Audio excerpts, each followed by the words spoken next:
pleasure to be in Myrtle Beach. I wish the weather was a little warmer since we could walk on the beach. But it is a pleasure, and to the esteemed, my colleagues up here on the panel, I'm telling you, Dr. Reed always brings the show enough thunder every time. We've been on this journey together. This is actually my second trip into South Carolina. I'll be back again before the 27th. And every time my sister tells her story, that civil rights story about what her great-grandmother did to stand in the gap, she is somebody that we did not know either. But there are people whose names we know and people whose names we do not know who stood up for us, and we might not know their name, but that doesn't mean that they weren't there in the struggle. And I adore her and the nurses who are standing up for the burning standard.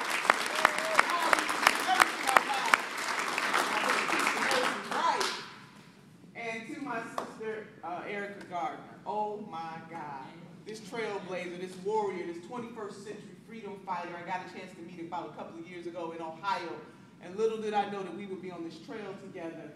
And for her to say that she took the time, based on a recommendation from her God brother, to research Senator Bernie Sanders, and she reached out to him. She didn't wait for him to reach out to her. And we need more people who are willing to put themselves out on the line and not wait for somebody to call them. But if you see that something needs to be done, you need to pick up the phone and make the call.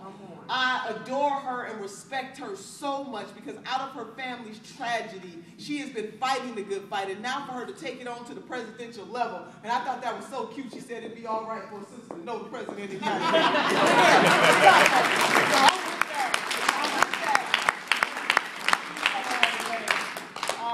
To the good doctor, Tanubu, she is all of that. She's an economist, so don't let that fool you. Brilliant in every single way, knows how the economy works, how the money should work. And for her to support Senator Bernie Sanders means a lot as well. To all of you in the room, to the South Carolina team that's bringing this thing, but to all of you, as the good doctor said, on Valentine's Day, we're here showing our love and our support, not only for Senator Bernie Sanders, because he's just the vessel, but we're really showing our love and support for this country, my country. So, you know, just to put a finer point on what everybody has already said, because they've already said it. Scripture says that you will know the tree. And I'm not assuming that everybody in here is of the Christian faith, but I hail from the Christian faith. And in the good book, it says that you will know the tree by the fruit that it bears. And Senator Bernie Sanders has been bearing righteous fruit for a very long time. This is even before he knew he would dare to run for the presidency of the United States of America. Back in the 1960s, he was holding it down at the University of Chicago as the leader of CORE back then, standing up against the university for segregated housing. A young Jewish white man did not have to do that, but he put his body on the line for the movement. And to hear my brother Ben Jealous tell the story, he is in South Carolina as well, that you would have somebody that in those days to put their physical lives on the line, because if you were not the end, as Ben Jealous said, you were the end lover. And that is what white folks who stood up for freedom and justice for African Americans were called. And then to have my sister tell the story, not only of her great-grandmother, but all the other folks that were in that car that day who had the courage to stand up against a system that was oppressive. Racism is in the DNA of this country, and we must confront it. And I can tell you, to see Senator Sanders in Cleveland, Ohio, my hometown, I'm from Cleveland, Ohio, stand up before a majority white audience, 10,000 strong, to say that as the next president of the United States of America, he will work very hard to eradicate institutional racism. Now, it's easy to say that in a room full of black and brown folks, but when you say that in a room full of white folks, to say that, in the words of my grandmother, Lottie Dottie and everybody has a responsibility. That is what Senator Sanders did. And you know, I was in Iowa with him, the same thing. We had a racial justice forum, and two ex-offenders were there by our side. They were African American, with Senator Sanders, and it was me. And the audience was 99% white.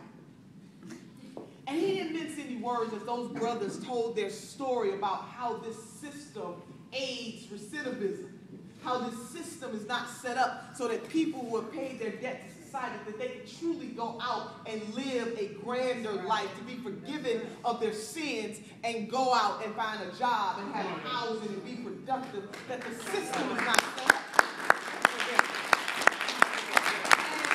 And Sanders, with a boldness, talked about how he wants to do something about it.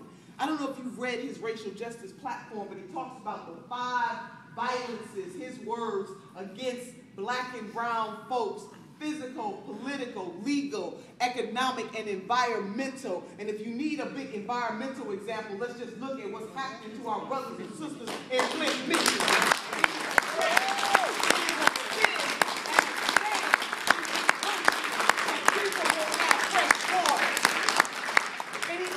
The nerve, the pure unadulterated gall of a Republican governor, and I wouldn't give 2 Sam Hills if it was a Democratic governor not standing up doing the right thing. But my God, when you went to your faucet this morning, if you turned it on and the water was clear and it didn't have a smell, we need to thank God Almighty. But our sisters and brothers in Flint, Michigan, and other places in this country are suffering, and this governor got the pure unadulterated gall to say that he's going to keep his seat. Senator Sanders was the first one to say that he needs to resign. He needs to go. Yeah. Go. All of this stuff is political. It's about political will. It is about who is willing to stand up, who is willing to use the cachet of that power. This is about power. Yes, it is. And we need to be careful about who we give the power to. Amen. If this wasn't about power, Mr. Trump would not be running, okay? He is a billionaire. And I'm not condemning him. All I'm saying is this: you can have all the money in the world, but this is about power. And it matters who wields the people's power, whether or not they're going to stand up for the people or they only for their own self-edification. It makes a difference. There are plenty of wealthy people who have good hearts who do the right thing. So this is not about maligning wealthy folks, but we have to understand that we are going to turn into an oligarchy or plutocracy. And Senator Sanders talks about this all the time: the rigged economy, the rigged system, that money is speech. And if we don't have a political movement, we the people will not have a say. Don't get me, the Koch brothers, for example. They're about to spend $1 billion. They made it known that they're going to invest $1 billion into this race. What's going to happen? If this wasn't about power, they wouldn't be making that kind of investment. But I know of a power that's bigger than all that, and it's called people power. People power. People power. We are those people. So why am I supporting Senator Bernie Sanders? Because we're supposed to have a moment for questions, right? Okay, so everybody did this thing. As soon as I leave him, I got to leave and get on the plane and go somewhere else and spread the gospel of Senator Bernie Sanders all over this country. But, you know, similar to my sister Erica Gardner, you know, it wasn't my god brother, but it was really my husband talking about following the boys. Don't even get me started. And my husband said to me, "Baby, I can't tell you what to do." He said, "But I would just encourage you to take a look at Senator Bernie Sanders. I know you've been doing some things for Ready for Hillary. I know you think this is the way that you might go. But I'm telling you, I've been listening to this brother, and he has a righteous indignation, the same righteous indignation that you have." And I took a look at brother Senator Sanders, and I said, "Oh, wait, hold on, wait a minute. Step back. Let me rewind this clip." When he says that he wants health care for all as a right and not a privilege in this country, when he talks about college education, it caused me to have a flashback on my life. I don't know how many of you have ever had a defining moment in your life, but in the 1990s, I had a defining moment in my life where my mother was in the hospital, and my family and I didn't think anything of it because my mother had a history of high blood pressure. There was a note on the refrigerator door encouraging my siblings and I to go to the hospital, or my husband and I rather. And little did I know, when I got to the hospital, I was not prepared for what I was going to see, how I was going to feel, what I was going to hear as a nurse. My God, you talk about nurses. Escorted my husband and I back to the bowels of the hospital where there was a family room. And when I opened the door, all of my siblings, all 6 of them, I am the oldest of 7. I was 22 years old at the time. They were all there. They were all crying. And I have a brother who's 6 feet 5 inches tall, and I have not seen my brother cry since he was a little boy. And I tried to keep my cool. I tried to stay cool, calm, and collected in the midst of agony and chaos. The doctor came into the room. She said, family, I hate to inform you, but your mother is in a coma. And I asked the doctor, could I go to the room where my mother was, the woman who had nurtured 7 children, who tried to do the very best that she could. Family, I was not prepared for what I was going to see. My mother's eyes rolled to the back of her head, her tongue hanging out of the left side of her mouth. Her clothes had been cut off her body by the paramedics. It was serious, and I started to cry like a baby. So I had a flashback about a mother who got married young to my father, and it didn't work. And I grew up the majority of my life in a single mama household. I had a flashback while I was looking at my mother in her despair about how on Christmases she would cry because she could not afford to buy Christmas presents for 7 children. I had a flashback about the times that we had been evicted from our housing and my mother was too embarrassed to tell us that she could not pay the rent. So she made up elaborate stories. I remember being in the living room when our lights were cut off, and my mother, who was an evangelist, would have us in there praying to God that the lights would come back on when she knew in her heart that the lights had been cut off because she could not afford to pay the electric bill. When I juxtapose my life story to what Senator Bernie Sanders is fighting for. That's right. When I thought about when that doctor came a week later and said to me as the oldest child that you got to make the decision about pulling the plug on your 42-year-old mother, and oh, by the way, do you want to donate her organs? She is not coming back. I was 22, my baby sister was 12, and to this day, that has been the hardest decision I've ever had to make in my relatively young life. But I prayed to the creator of this universe. And I said, Lord, if you have mercy on my soul and my family, I will become a cycle breaker for my mother's memory. And I will break the cycle of poverty and undereducation in my family's life for my mother's memory. Family, I will tell you this. My mother never lived to see her eldest child walk across the stage of a community college and then matriculate to a 4-year university and earn degrees. My mother never lived to see me sworn into offices and have high titles and initials behind my name. She never lived to see me run for a statewide office. My God, she never lived to see any of the sort of kind of good things that I have done because I'm trying to get to heaven myself. I don't know what Gloria Steinem talking about, but I'm secretary. Oh, right, talking about, but I can't shoot much hell on earth to go there and ask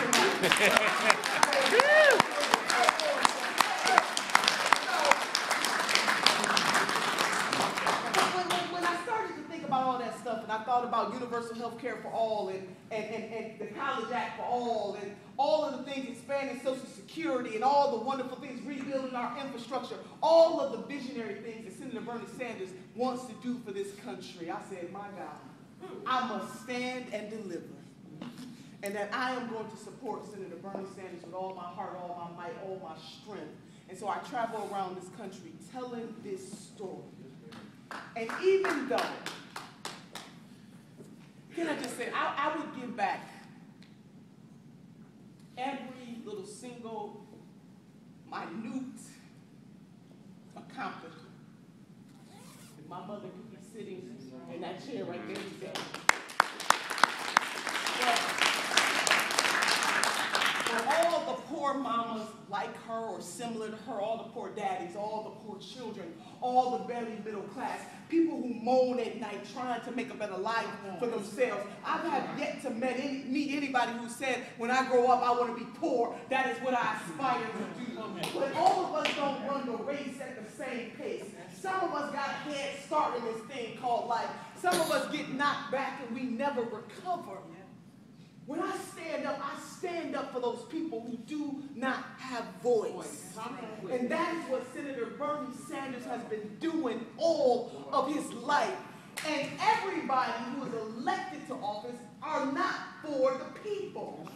And I heard Dr. Reed talk about this firewall. Now, this is Black History Month, right? From Dr. Martin Luther King Day all the way through the end of February, we had liberty to talk about, you know, without fear, all the accomplishments of the people whose skin have been kissed by the sun. But I will tell you this, I'd be daggone if we anybody's firewall. Black folks, and everybody in here, y'all black right now.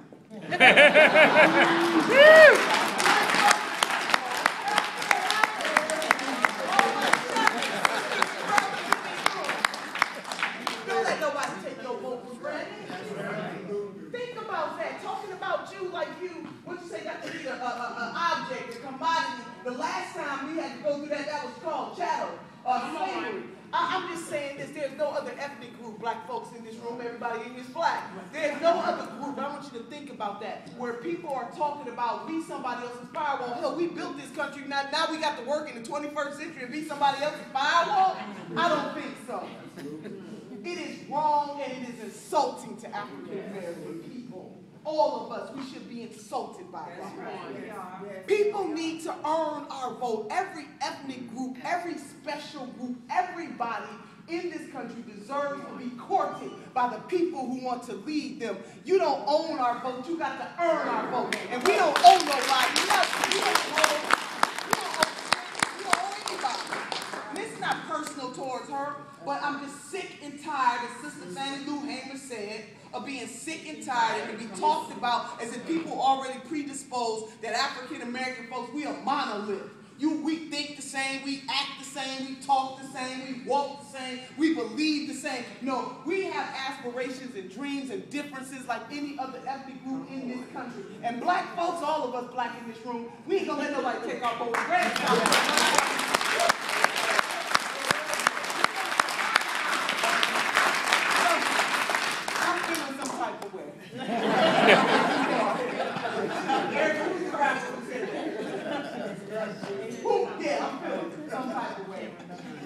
And then I also want to say that I was so hurt this week, or last week, today is Sunday, but I was so proud that Senator Sanders went up there doing that debate. He did the daggone thing. I don't know if I could have did it, both docs. I don't know if I could have did it.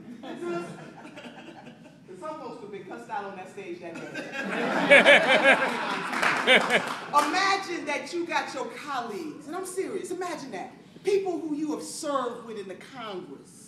And just because they supporting somebody else, they want to trash everything that you have ever worked for, everything that you stand for. You got folks up there talking about they don't even know you. They never saw you before in their lives. Yeah. And then you got to go to work. Because Senator Sanders goes to work. He ain't like Senator Marco Rubio. He actually shows up to work. He a bad man. Let me tell you something. I got to keep my flats on to keep up with Senator Sanders. But just imagine that you got to be in a certain type of headspace. It's one thing to fight for both the secretary and the senator. They're not playing tiddlywinks. They both want to be president. And I get that. We get that, right? But to me, there's a level by which you should not go. And what they did to Senator Sanders this week is a level lower than hell. Yes, and to me, it shows a lack of integrity and character. It's one thing to champion your candidate and go hard on the issues and dog somebody about what they voted for, they didn't vote for, what they stood for, and what they don't stand for. It is another thing to try to wipe out somebody's whole accomplishments and then to have the members of the CBC trotted out there, shaking their head to a lie, saying that this man didn't do what he did, and God in heaven knows that he has done what he said that he did.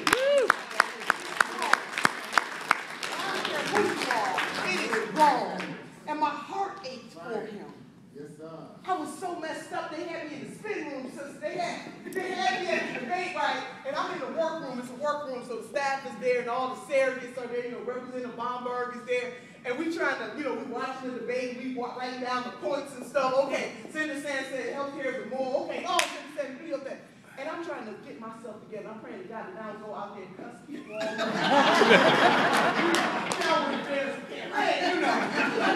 You see, Donald Trump can be an angry white man, but I can't be an angry black woman. You know what I'm saying?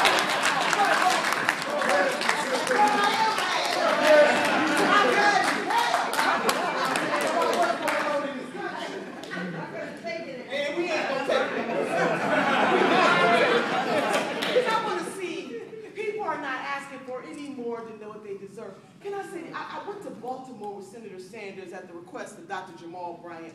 And Senator Sanders met with a group of African-American ministers. And I can tell you in that room, they didn't ask him about ISIS. They didn't ask him what his foreign policy credentials were. They wanted to know that Black Lives Matter, Black money matters, Black economics matter, Black communities matter. They didn't give a care about his foreign policy credentials. Now make no mistake. Senator Sanders may not have been Secretary of State. I don't know, most presidents were not Secretary of State before they ran. But he will defend this country by all foreign and domestic terrorists. But when you are the president of the United States, you got a team around you. You ain't got to know everything. You got a team around you. And to the extent that they're trying to minimize the fact that he has served in the Congress, he has heard these things, he has sat on committees. President Obama wasn't Secretary of State before he became president. Secretary Clinton wasn't Secretary of State in 2008 when she ran for president. Let's be real. So let's debate the issues and not try to tear each other down. And then one more again, because I'm a preacher and a politician. Can I get a few more quotes? Now this really got to be South Carolina, because I went back, Dr. Reed, and I watched the tapes. The debates up till she got to South Carolina. And I swear to God, she cloaked herself with President Obama so tough. Yes. Black folks in this room. All of us. All of us. I hope that we're not that cheap of a day.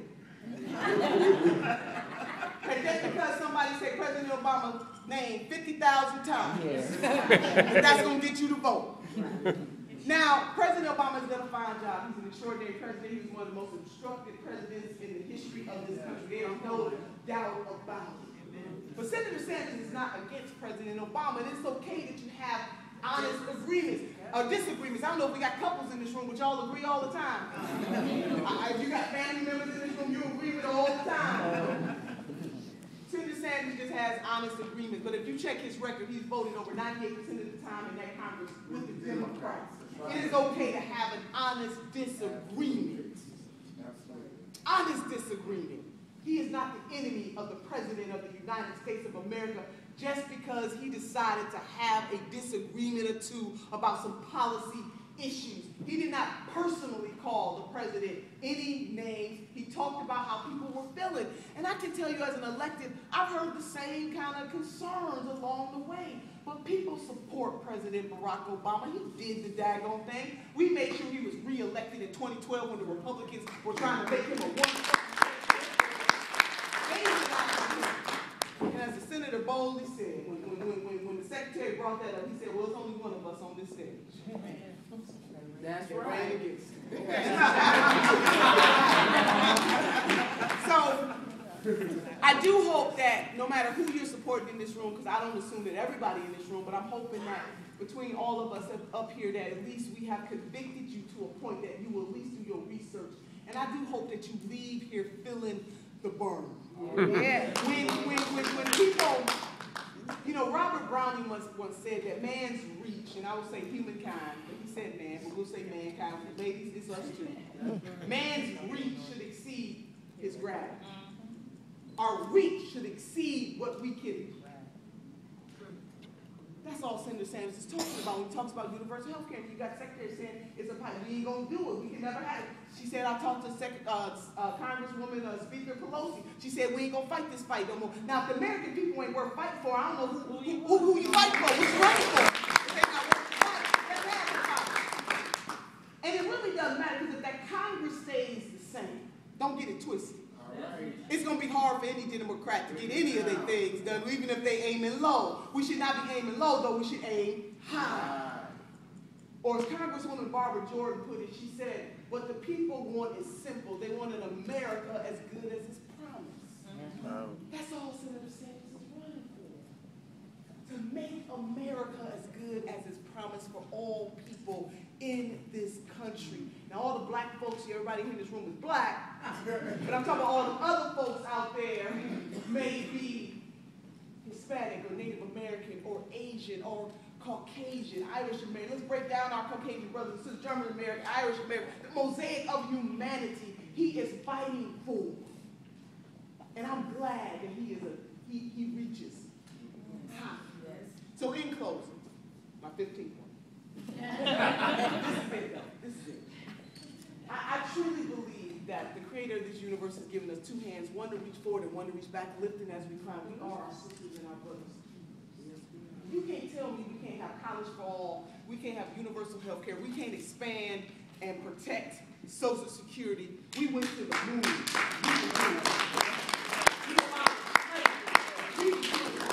Women got the right to vote. We can do it.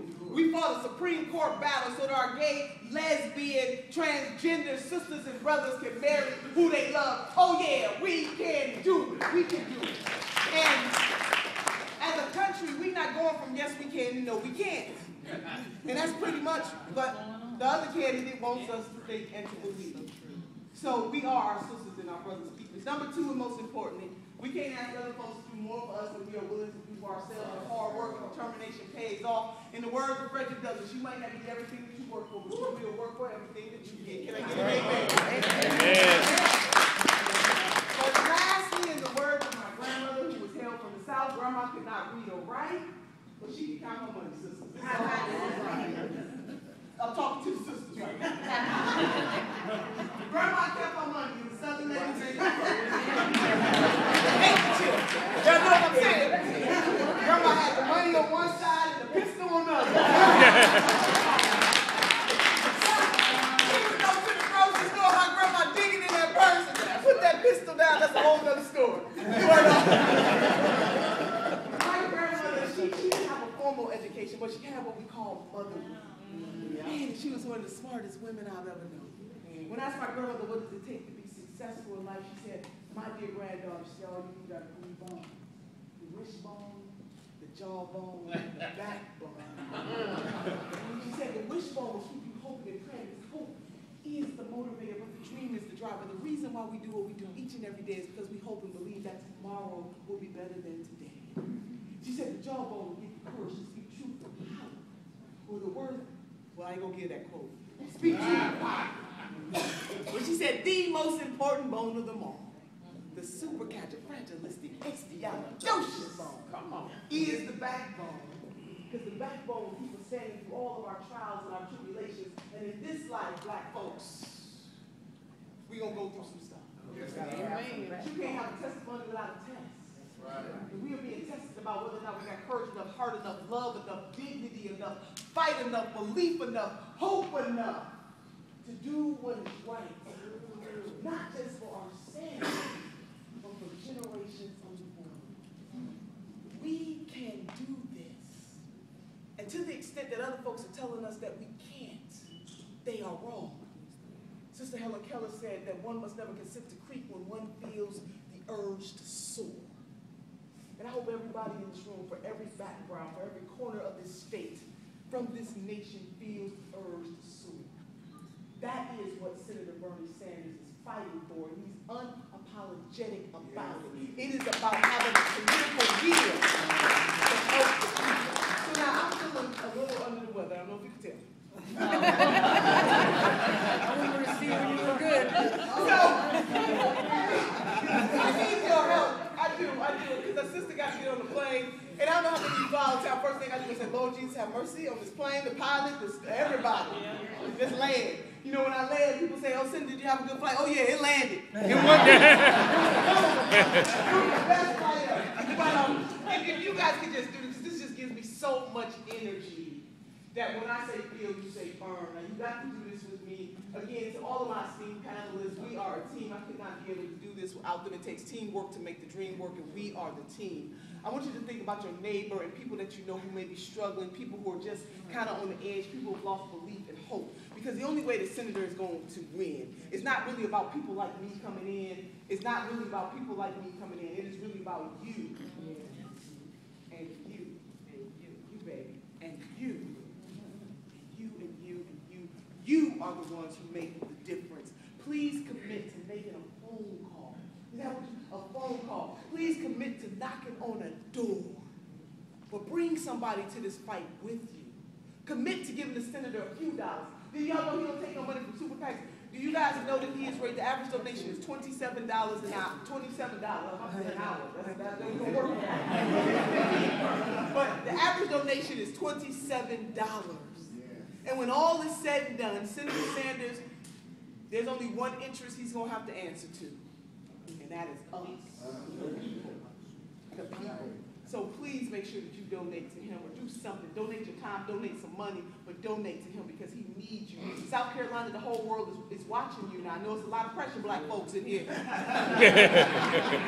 Right? Right. They got to earn your vote, right? They don't own it, right? They got to earn it. Now they think y'all the firewall for somebody. Now I want you to prove them wrong. You got to prove them wrong. So, okay, so I'm not feeling it. Meanwhile, back at the range, I'm not feeling it. So if you could just do this for me, if you don't mind. Can everybody just stand up just for a minute? I got my Fitbit on. How many of y'all got Fitbit on? Yeah. Fitbit on. Okay, that's all right. Okay. Fitbit. All right. So now when I say feel, you say burn. Feel. Burn. Feel. Burn. I got to get on the plane, and I wish all y'all can go with me, but I want to hear your voice echoing in my ear. When I say feel, you say burn. Feel. Burn. Feel. Burn.